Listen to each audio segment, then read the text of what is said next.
What's up, everybody? We're here at the beach at night again, and it's so calm and peaceful and beautiful, and I just wanted to take a moment to make a video encouraging you and uplifting you. This video is going to be a question that I'm going to ask you, and I hope that you're able to think about it. And that question is, what do you dream for your life? What is it that you hoped to be? What is it that you have always wanted to do? You know, in our addictions, we get stuck in the same place doing the same thing over and over again. We often, because of the nature of kratom addiction, has this weird way of just making whatever we're doing seem, completely good for the moment. And for a lot of us, for me included, it affects our health. It affects the way that we relate to others. For me, towards the end of my addiction and towards the time when it was the worst, I didn't really want to go out and do anything.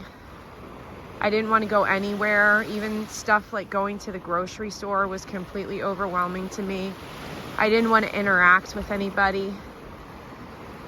And I ask you this question about what you dream for yourself and for your life, because I think it's really important to not lose sight of that.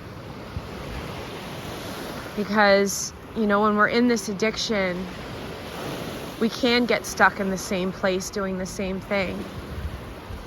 And it's in this question, it's in this dream of the life that you don't have yet, of the person that you're not yet, that we can find our hope and our purpose for the future.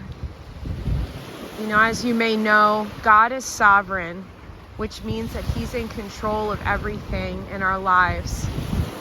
And what God's will for our life is how it's going to unfold. And so sometimes the things that we dream of and the things that we want, sometimes it is God's will and sometimes it isn't.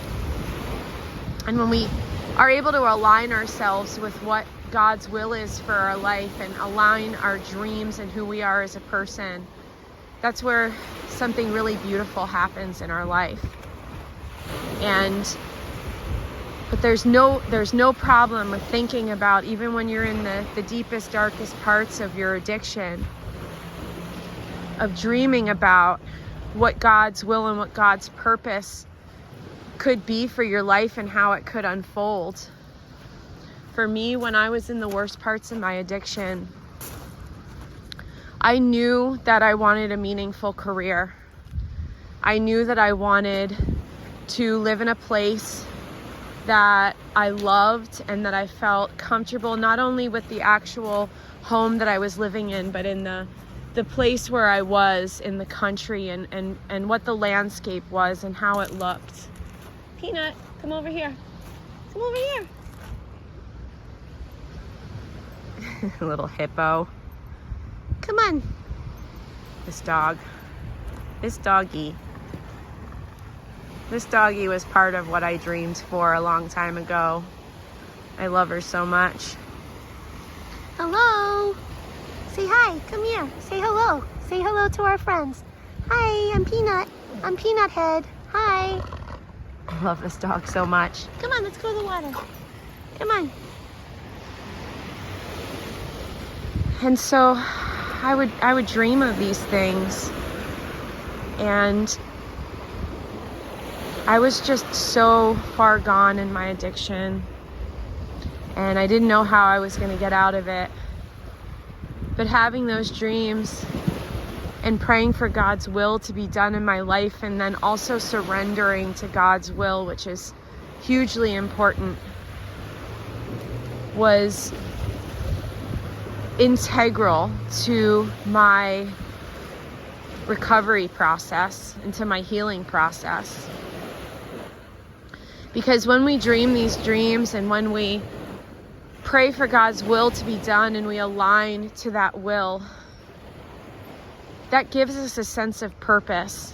And sometimes we lose focus on that purpose when we're in our addictions.